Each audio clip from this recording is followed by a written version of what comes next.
Good morning mga katongs, magandang umaga po. Ayan, nagayak nga po ako pabalik ng Kapas. So, ano oras na kayo? Alas 4 na. Saturday morning. Ayan.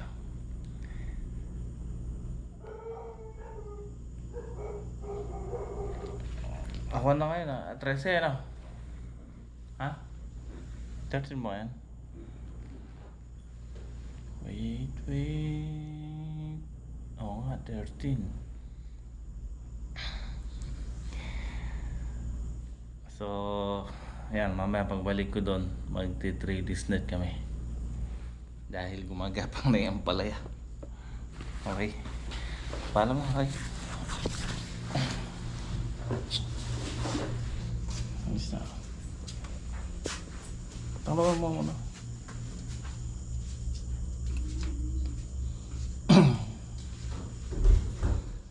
May dala akong native na manok. Yung tandang pang tinola namin mamaya.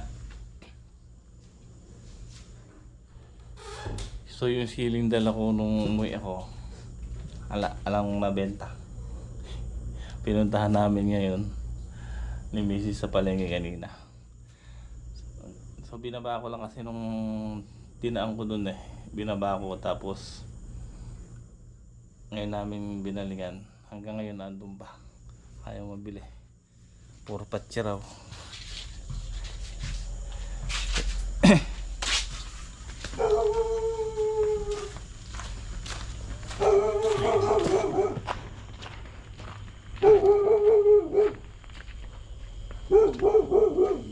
Ayun, may dala tayong isang kahon tinapay.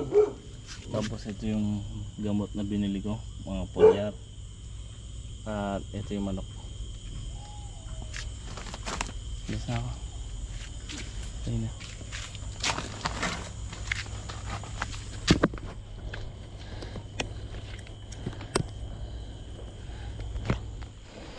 Anong oras na? Tingnan nga. 4. Tingnan nga.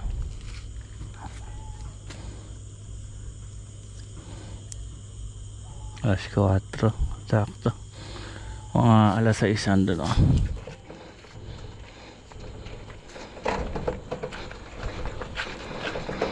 Let's go.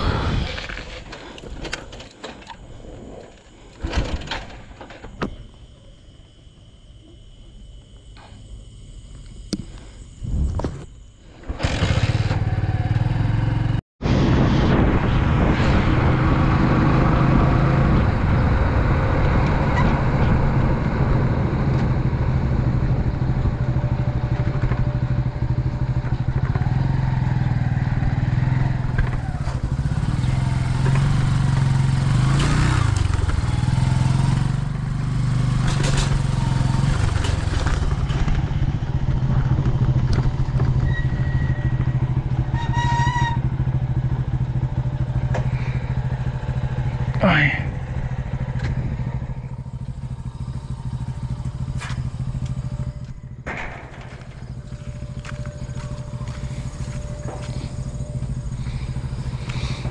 Ganda ng talong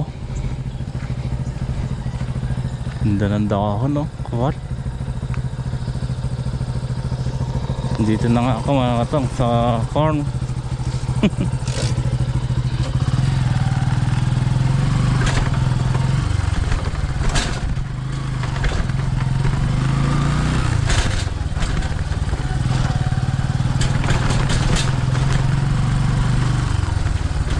Umulan siguro.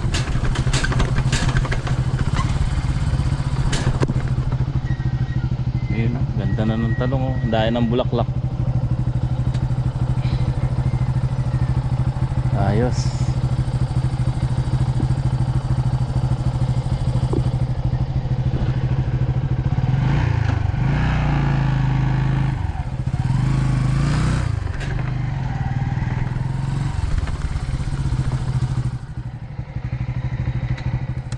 Hanggang dito na lang yan. Putik dito Hindi na natin may papasok dito. Nahihirapan dito, malalim.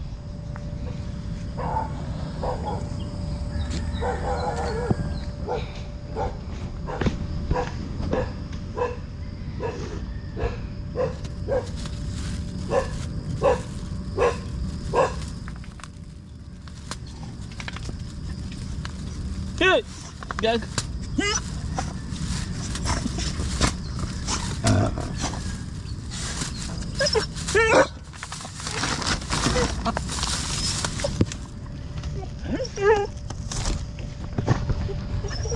Greg! Tulog pa si Greg! Hey!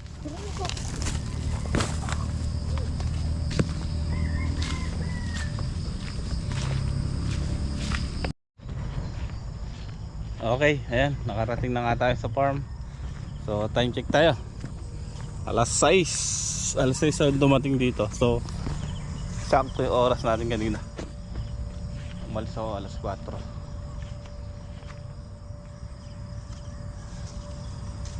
Naku po, may balbas na.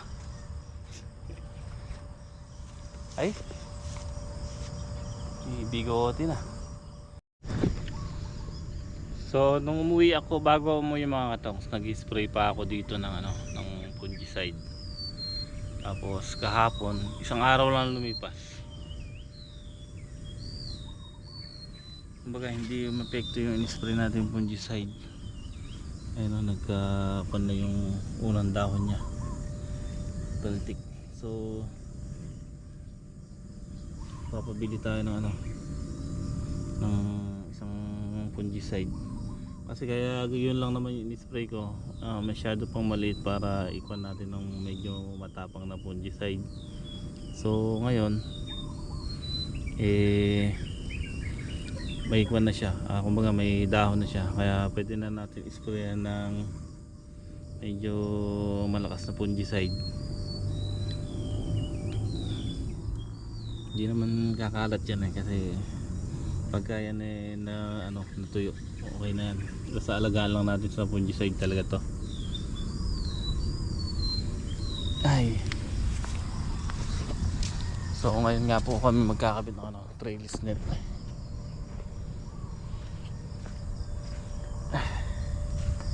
Kabitan namin ng trellis net to ngayon. Yung pipino papatabaan namin bukas. Yung iba itatanim na nila ngayon. Yung dalawa magtatanim.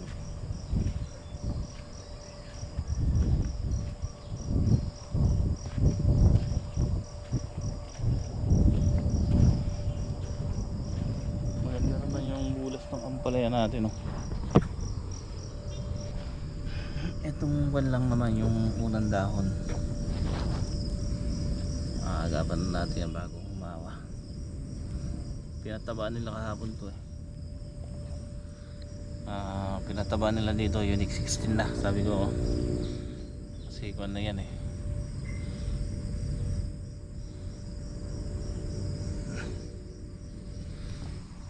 natin gawin dito sa kabila.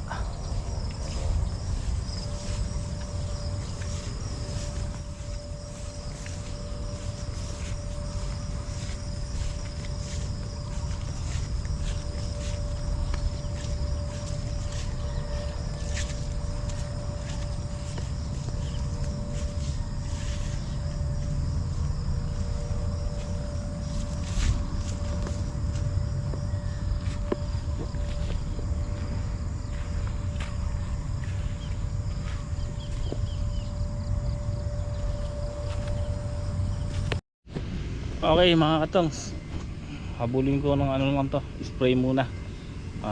Alas 7 pa lang naman so mag-spray muna tayo fungicide.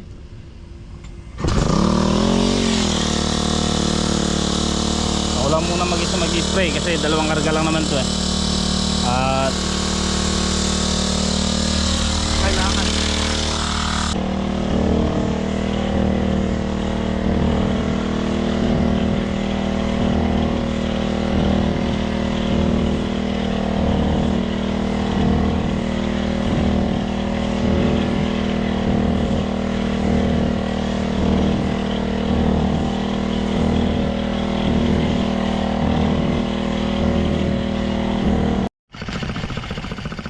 Okay, ayan, tapos na ako. So, tatali sila dito ngayon. May ilan, ito, tataliin lang to, tapos yung kabila. So, nagpabili ko kay paring Jay ng 3-ply. Yung banana twine na 3-ply. Yung kasi pinang-ibabaw ko sa trellis net. Yung 2-ply, meron naman dito marami. So, hintayin lang natin. Pagka dumating, kakabit na tayo ng trellis net.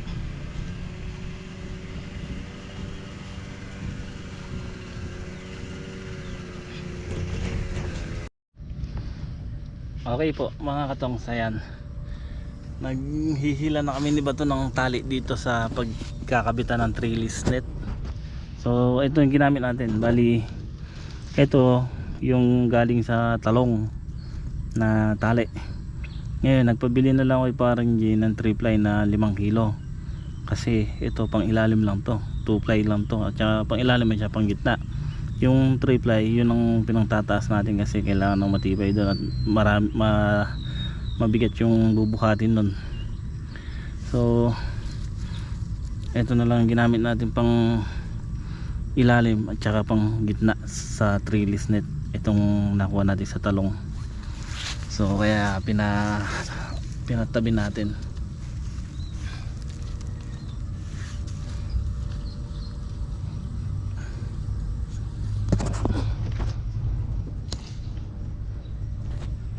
Isang hila naman pala eh.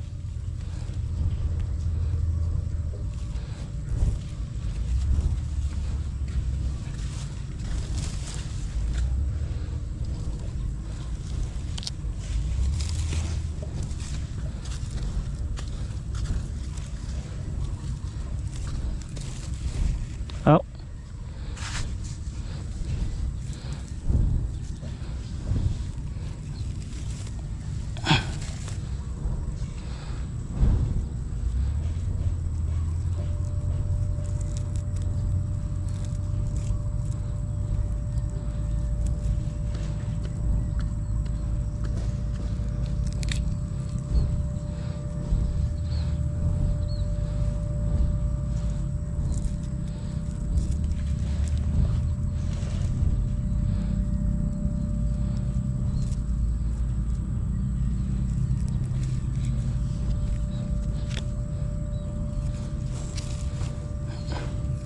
Yeah.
Okay mga katong, tapos na naming lagyan ng 2-ply sa baba. Tapos ito na yung trellis net natin, no? Yan. 10 kwan pa lang po ito, 10 piraso. Bali 15 tudling po yan, baka kulangin lang tayo ng ng 2 or 3. Pero nagpa-order na rin po ako kay paring Jay. Nagpa-order na po ako doon sa Shopee. Tapos yung hinihintay ko lang si parang Jay, yung 3-ply, yung pinabili kong 3-ply. Hindi na may kakabit to hanggat walang 3-ply.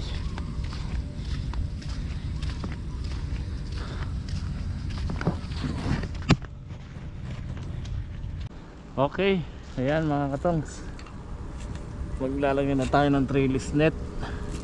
So nagbubuhol tayo ng 3-ply dito sa taas. Ito po yun, at saka natin hihilahin dito. Ayan, dalawa kami pa to.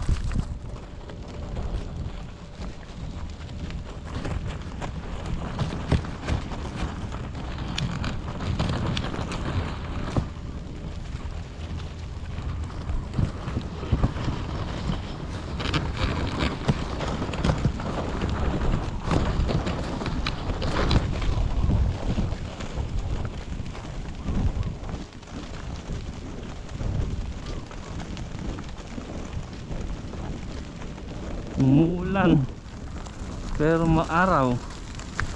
Umuulan.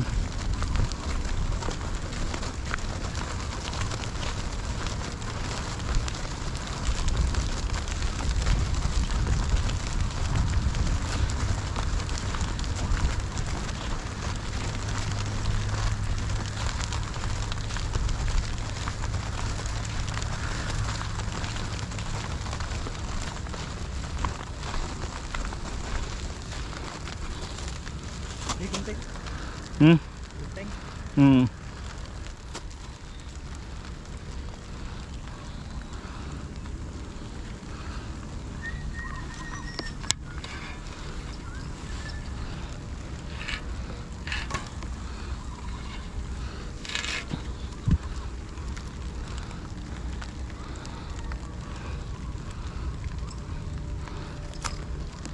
Ano init?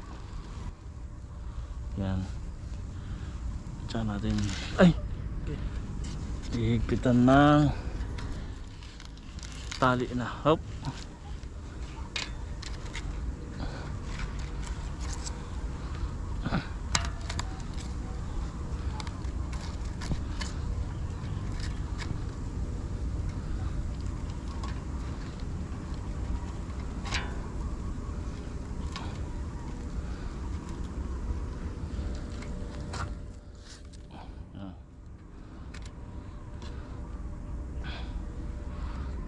Duwag ata.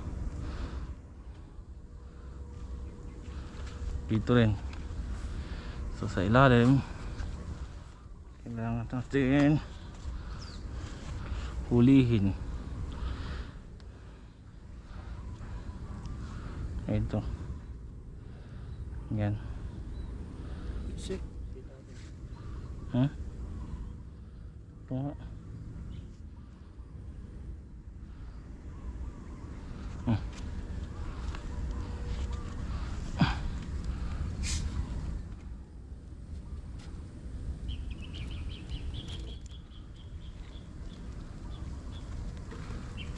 Agad muna. Kawat-kat. Di muna. Dali.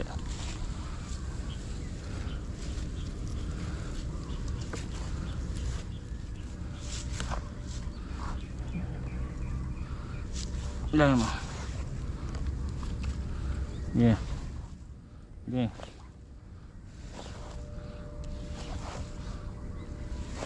Yeah. Yeah. Oh.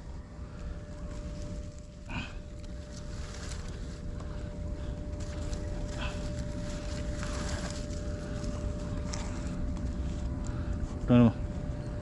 Sabit mo yung taas.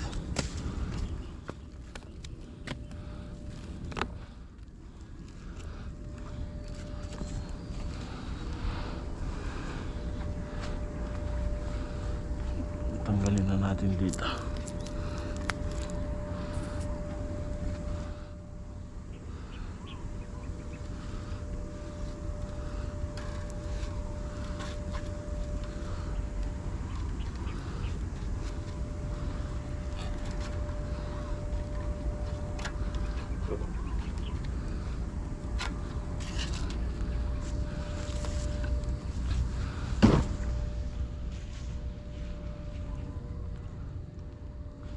Yun lang.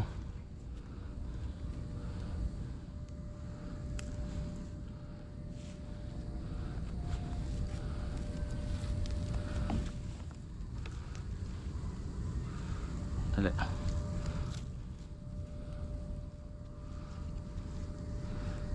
Tapos tatali lang natin dito yan para pagka hinila hindi nasusunod.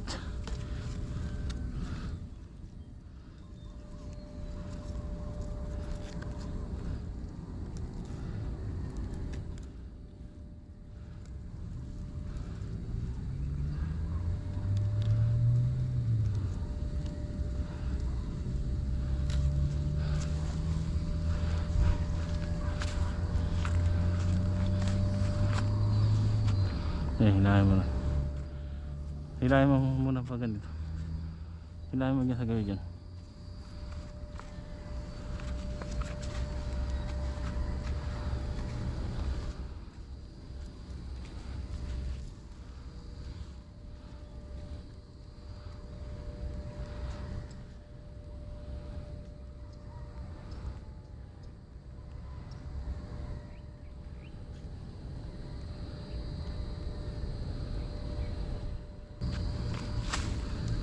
Pag nahila na mga katong, satya natin dito itatali. Ayan o, ito yung pinasobra ko sa kanilang tali para may pagtatalihan ka ako.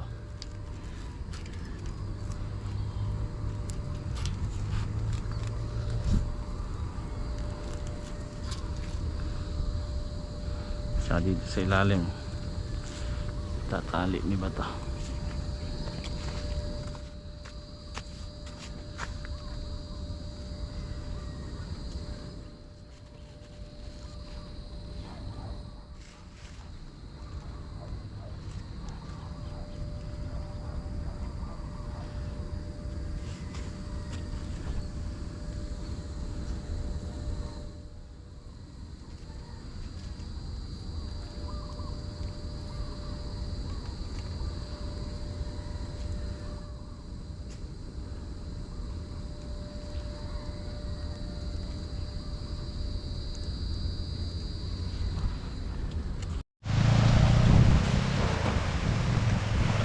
Okay.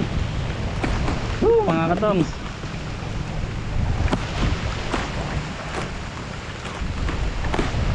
ayan, bulan na naman.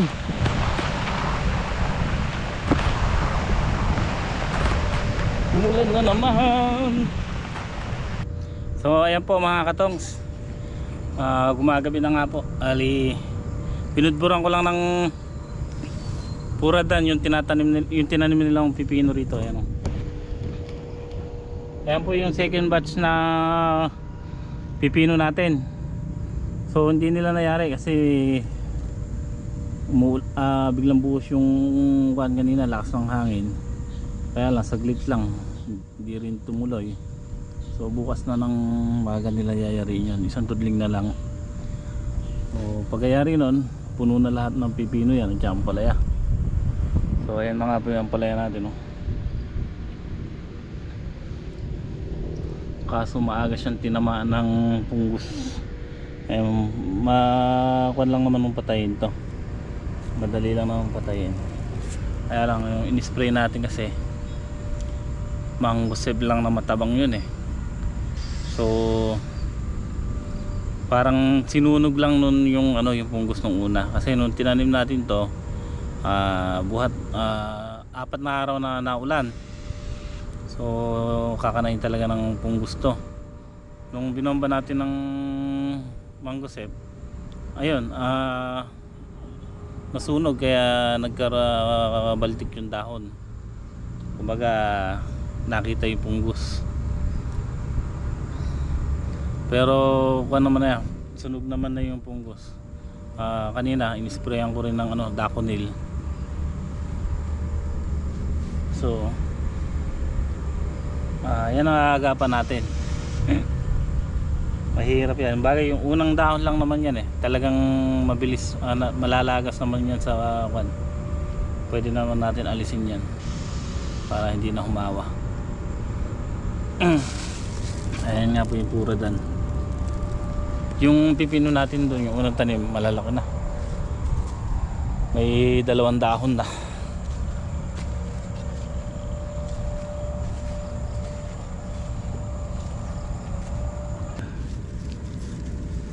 Gumapang.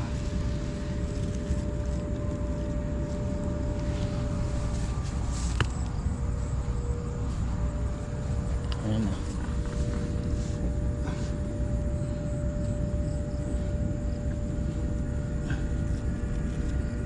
Pilis ano. Ilan na yung dahon no? 1, 2, 3. Araw-araw nadadagdag 1 dahon. So bukas additional na naman na dahon yan. Ayan, kumakapit na sila.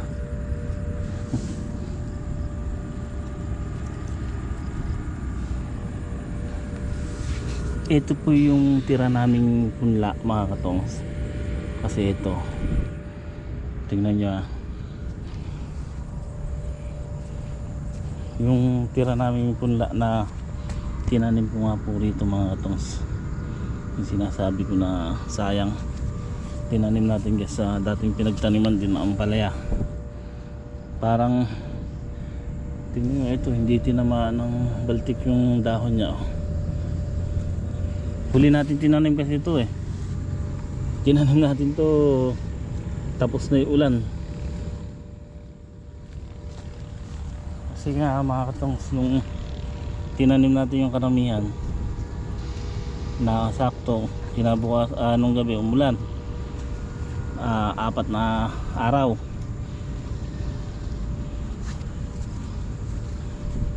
So nung nag-araw naman, nang huminto yung ulan, tsaka namin tinanim to, hinulip. Tingnan nyo, malinis yung dahon nyo. Walang tama.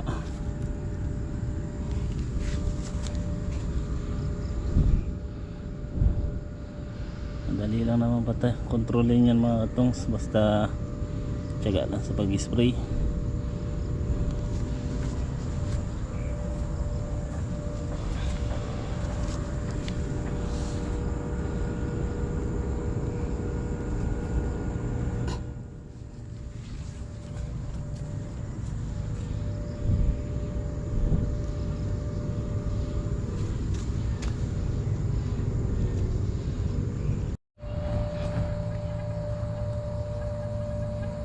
Okay mga katongs, bukas naman po. Yan, maraming salamat po sa inyong panonood at God bless po sa inyo mga katongs. Maraming salamat po. Yan, medyo kakaano na tayo. Bukas matatapos namin to maghapon ni Bato. Kaming dalawa lang ni Bato kasi naglalagay. Si Greg at si Aba. Nagtanim nga ako ng pipino. Tapos pinulak na nila yung puno kaninang tanghali. So bukas tapos namin ni Bato to lahat. Then yung dalawa, sabi ko magdadamo rito. Si Pogi kasi sabi ko mag-grass cutter muna siya sa paligid dito. Makakapal na yung mga damo tulad niyan. Itong hanggahan, gaskatirin at saka yung dun sa may sigarilya, sa may sili. Puro grass cutter muna siya.